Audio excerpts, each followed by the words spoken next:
Despite Saturday's attack, Britain's King Charles III and Queen Camilla arrived in the U.S. today for a 4-day trip to the United States. It's the King's first official state visit to the U.S.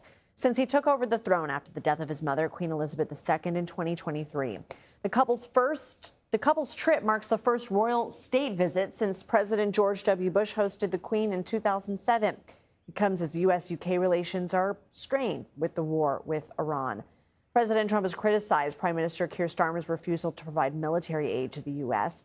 On Face the Nation yesterday, the British ambassador to the U.S. was asked about the royal visit and potential security changes following the correspondents' dinner shooting. Just to be clear, you haven't changed your security assessment. You believe it is still safe for them to come and speak to Congress and be at the White House? So we respond to that professional advice. I'm currently planning to be welcoming their Majesties tomorrow. But of course, our team's been in touch way through the night and will be through the day to see whether the events of last night have any change in our operational planning. And I'm very confident that their Majesties will have the very best security throughout the visit. I should add, the Prime Minister spoke to the President this morning after the incident. The King sent a personal message to the President and First Lady. So actually in diplomacy, it's as much personal as it is political. CBS News royal contributor Amanda Foreman joins us now. Where does the relationship between the president and king stand, given the U.S. and U.K.'s conflicting views on Canada, the recognition of a Palestinian state, and now Iran? Well, what you have to remember, of course, is that this is an official state visit. And so this isn't going to be tea and views about any kind of politics. This is much more about continuity, collegiality, community building. And what you have to remember here is that the secret ingredient is the First Lady, who we now know has had a long-standing pen pal relationship with the King that goes back nearly 20 years. So it is almost immaterial what political differences exist between the two countries. What really matters is the strength of the personal relationship between this couple, the British couple and the American couple.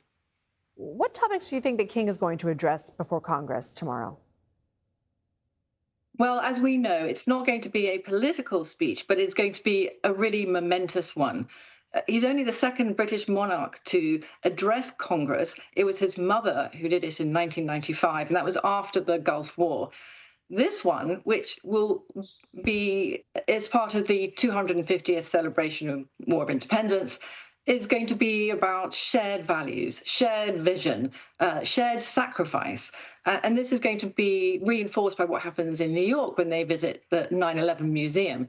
These are the subjects that the King is going to focus on, what we have in common rather than what we have as our differences.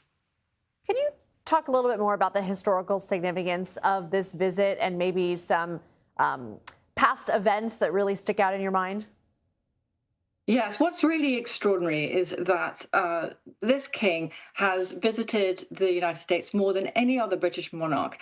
Some estimates go as high as 19 times. So he really knows this country well, and he likes this country very, very much. What's happened, though, recently in the last 5-6 years is one PR disaster after another. And in particular, of course, the huge rift between him and his youngest son, Prince Harry and his wife, Meghan, the catastrophic interview that the Sussexes had with Oprah in which accusations were made.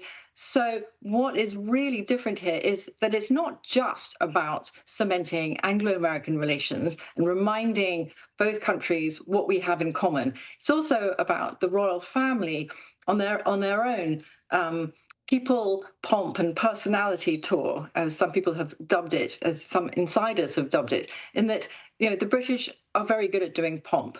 But more than that, they're also very good actually at showing themselves to be real people. And they're really good at showing, when they want to, what their real personalities are like. And this is their chance, the King in particular, to show what he is really like as a person. And what the British public have got to know about this man is that he's, in fact, quite humble. He's very personable. He's very earnest. And this is a side that the American public has never seen. Amanda Foreman, thank you. Welcome.